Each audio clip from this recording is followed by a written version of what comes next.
Well, thank you so much. It is a delight to be here.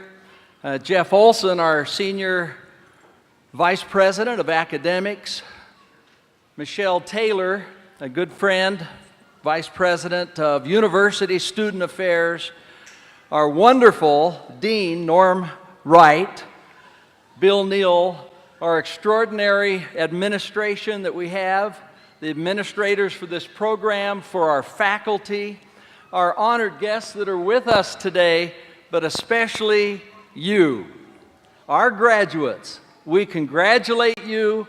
We are thrilled to be here to celebrate with you. This is absolutely an epic day, isn't it? It is a huge crossroads. Way to go. Congratulations. And I am absolutely humbled and most grateful for this recognition. I thank the business school, the university, and I will always remember this day together with you, and this will be a symbol of you going forth and making a difference in the world. Now, just a few weeks ago, my wife and I, along with our family, had the opportunity to travel to the land of her ancestors, Roxanne's ancestors in Norway. We had a great trip, and we took a bus ride from Oslo to Bergen, which is across the country. And as we went across, I thought, well, I'll take advantage of this time, being aware, thinking of today, to get a little information on what they remembered from graduation speeches. And so I, one by one, went by, asked them what they remembered. By the time I got to the end of the bus, only 3 out of 25 could remember anything from a commencement speech. 3 out of 25. That's not very good. And as a result, I decided to entitle my talk today, "The 4 Things That Will Have an Extraordinary Impact on Your Life in Terms of Success and Happiness That You May Not Remember." And let's have a little fun doing it. And at the conclusion of my comments today, there will be a quiz for everybody. This is a university, right? And so I'll simply have you turn to another person and see if you can remember these 4 things. So here's the first one, is be or use and have a becoming your best attitude. One of my very favorite quotes is good, better, best, never let it rest, till the good is better and the better is best. Now in just a few minutes, I'm going to invite everyone here to see if you can memorize that in 30 seconds. I'll show you how to do it. In 1981, as a young executive, personal computers, desktop computers, were just coming out. Radio Shack had this fancy new personal computer with a disk drive that would hold 28K of memory. Wow! Just imagine that. There were no personal devices. You couldn't reach into your pocket and pull out something that you could talk with somebody anywhere in the world. There was no internet. There was no Amazon that would put something on your porch the next day, and certainly this MBA program didn't exist yet. So think of all of the changes that have happened in the last 35 years in a very short period of time that has transformed this world. And at the very forefront is this kind of thinking: good, better, best, never let it rest till the good is better and the better is best. Now, I mentioned I'd invite you to memorize this, so let's give it a go. Here is the best way I've found to do it, is just to have you turn to a person next to you and repeat each person 3 times, good, better, best, never let it rest till the good is better and the better is best. And at the end, I'm going to call on somebody randomly to come up and say it, so good luck. All right, go ahead and do it. See if you can get it.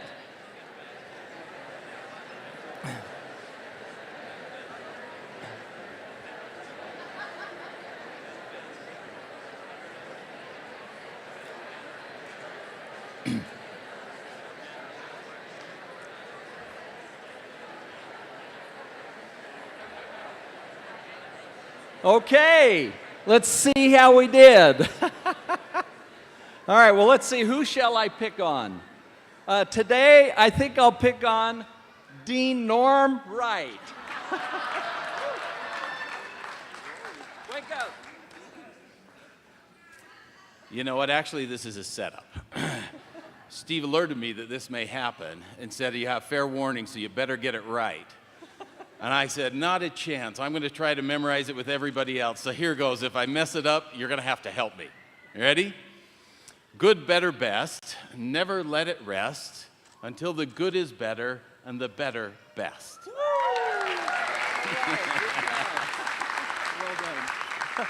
That's why he's dean, right?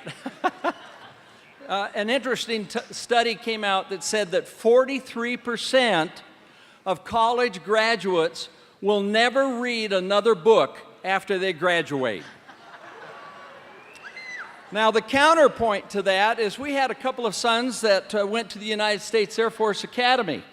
And so we were visiting the academy, and they have a beautiful quad, and on that quad is a large bronze statue of a falcon with a chick right at its feet. Inscribed at the base is this quote. It says, "Man's flight through life is sustained by the power of knowledge."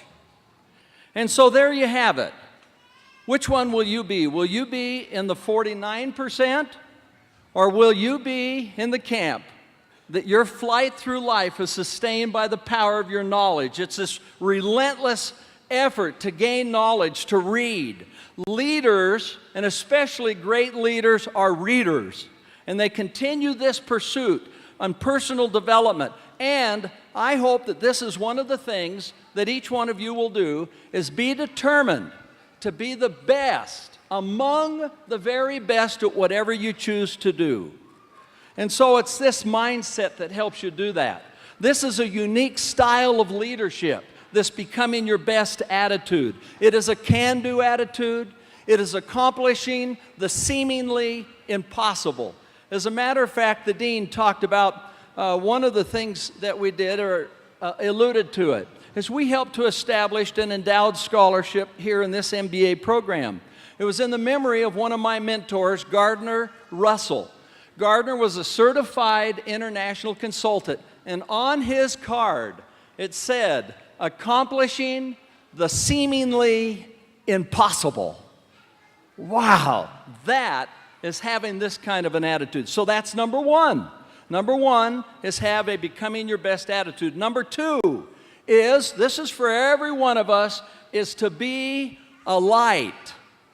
Life is simply too short to be miserable, grumpy, and grouchy. And so what we're saying in being a light, it is a quality that you take forward where you take the high road and not the low road. It is being kind. It is being pleasant and patient with other people. It is living the golden rule. And this is a quality of life that will bring great happiness to you. But more importantly, as a leader, it will help your teams and your organization literally flourish to create excellence. It creates a special feeling. Now, Ralph Waldo Emerson shared this thought. He said, "Sow a thought and you reap an action. Sow an act and you reap a habit. Sow a habit and you reap a character, and sow a character and you reap a destiny." So where does it all start? It all starts with the type of thoughts that we have. And if they're good thoughts and they're kind thoughts. One of the companies we had in a period of 10 years hired 5,000 college students, extraordinary college students, to work with us during the summer. And we would hold a one-week training school. And in that, we realized that this is both a skill set and a mindset in order to be able to create this excellence. And so we would teach them how to have positive self-talk. This is one of the things you can do to put the right kind of thinking in your mind. And so we would teach them this phrase: "I feel healthy, I feel happy, I feel terrific." Because the fact is, when they got assigned to their area in Wyoming or in Florida, and they were driving out early in the morning, they did not always feel healthy, happy, and terrific. But if they said this 10 or 20 or 30 times, pretty soon it changed their emotion, because the body is very obedient and it will do what we say. And so I'd like to demonstrate this. And so if you would all please stand. Trust me. Watch what happens. I'm going to invite you to repeat after me. I feel healthy, I feel happy, I feel terrific 3 times. Now be enthusiastic, show some energy, and if you want, you can even throw your arm up. Okay, let's give it a try. Here we go. Ready? I feel healthy, I feel happy, I feel terrific. I feel healthy, I feel happy, I feel terrific. I feel healthy, I feel happy, I feel terrific. Well done. Now, as you're sitting down, look around. What do you see? Yes, there's smiles all over. I mean, this changes the energy. So this is a great quality. That's number 2. So number 1 is have a becoming your best attitude. Number 2 is to be a light. And I guarantee as you go out, you can change the world as you consistently take the high road. Now, number 3 is to take care of yourself. You are the biggest, single most important asset you have to realize your dreams and to find happiness and success. And so there are a number of things we can do. Do you know there's one study that shows that 3 to 4% of the population can get by on 4 hours sleep a night? Well, what that means, if the rest of us try to get along on 4 hours of sleep a night, we will get sick. It will cost us our health. And so get 7 to 8 hours of sleep a night, or whatever you find helps you wake up rested. Another dimension of this is to have regular exercise. Now, regular does not mean 1 time a year. Regular means enough to stay fit and to have the energy that you need. And another dimension is a healthy diet. Now, virtually every body of health research shows when we have a healthy diet, it contributes to greater mental and brain health, cardiovascular health, digestive health. It reduces our cholesterol, reduces the risk of diabetes. And so these are 3 important things. Why don't we do it? Because sometimes we get so focused on the busy things of life, they take priority, when this is the number 1 thing that allows you to do it. So be determined in your career that you can obey the 5-hour rule. And the 5-hour rule is to give 1 hour a day to yourself to maintain your health. And maybe just the last part of this one is, because we live in a noisy, relentless, loud world, it gets very busy. It's helpful to take time to just quiet yourself. To pause periodically throughout the day and be at peace. So let me demonstrate this. If you would just close your eyes for a second. So everybody join us. Just close your eyes and take a deep breath and just relax. And now fill your lungs with air as full as you can. More, and now just slowly let it out. And once again, fill your lungs with air. All the way. More, and now let it out. Okay, now you can open your eyes. There's a difference, isn't there? I mean, I did this before I got up to speak. It's very helpful. All right, that's number 3. So number 1 is have a becoming your best attitude. Number 2, be a light. Good going. You get an A. Number 3, take care of yourself. And number 4 is to never give up. Now, Winston Churchill, the Prime Minister of England in World War II, was invited to speak at his alma mater at a commencement exercise. Woohoo! Another graduation speech. He gave a great speech. It was very brief. And if I were to summarize in just 7 words what the message that he shared that day was, and if I were to do it in the spirit of Winston Churchill, and I have listened to his voice many times, so if I can portray his voice, and if Winston Churchill Churchill were standing here today, this would be his message. Never give in. Never, ever give up.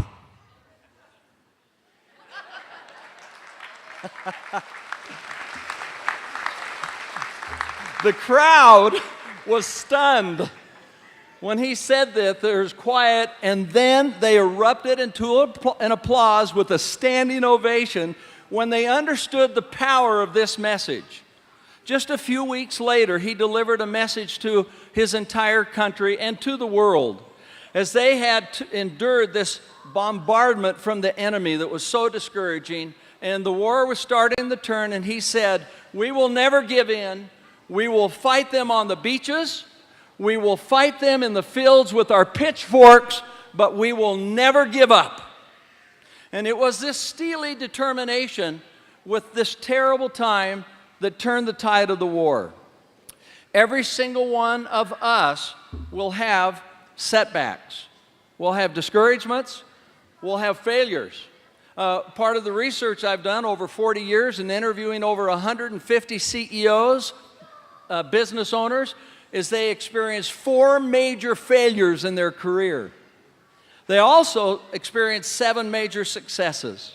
One of my failures came after I'd run a company for 10 years. We'd had great success. And then in a very short period of time, we had a catastrophic financial setback of many millions of dollars. I had guaranteed the loans. The bank started calling the loans. It was overwhelming. It was discouraging, and I didn't know what I'd do.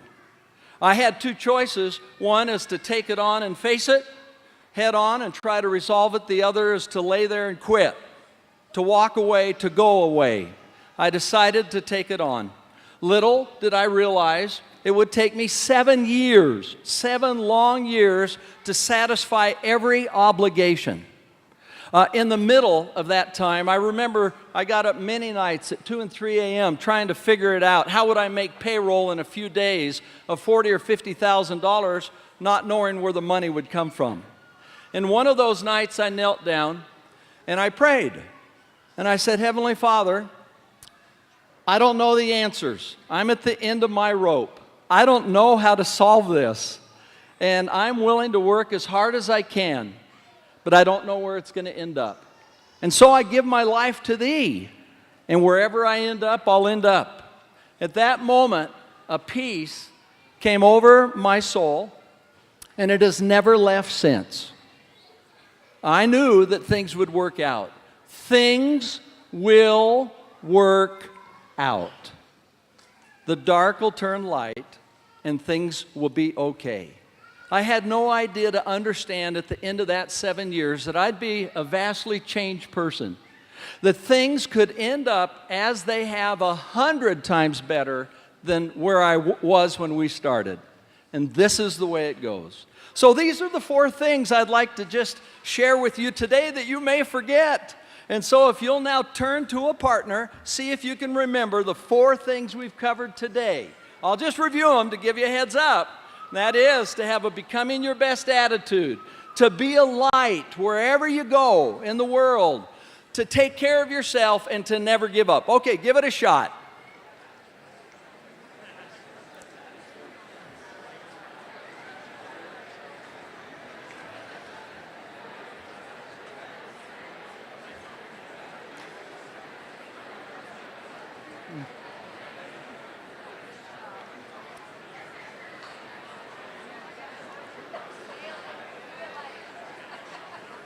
Okay. I think you did a good job. Way to go. Now, in order to drive this purely scientific research I'm doing on graduation speeches, if you happen to see me somewhere in the future, just come up to me and say, "Good, better, best, never let it rest till the good is better and the better is best," and I'll know we had a pretty good day today. Well, it's been a thrill to be here. I'm grateful. I'm humbled. I'm humbled because you are going to go out and you will be the ones running the companies that will cure cancer. You'll be the ones that will cure Alzheimer's. You're going to be the ones, many of you, that will bring financial success to people because of your knowledge, your unique knowledge and mindset. You'll be the ones that will take the world forward and transform it in the next 35 years. If you think what we've just experienced in the last 35 years is pretty amazing, I can't wait for the next 35. You will be the ones making that happen. You'll be the mayors, the governors, the leaders of our nation, and maybe one or two of you will be the ones that help our world find a little more peaceful way to get along. Now, as you go forward in hope and faith, I'd like to share one last quote from Ralph Waldo Emerson, Uncle Ralph. It goes like this: "What lies behind us and what lies in front of us are small things as compared to what lies within us. And when you take what lies within you out into the world, miracles will happen. And we cannot wait to see the miracles that you will create." Thank you so much.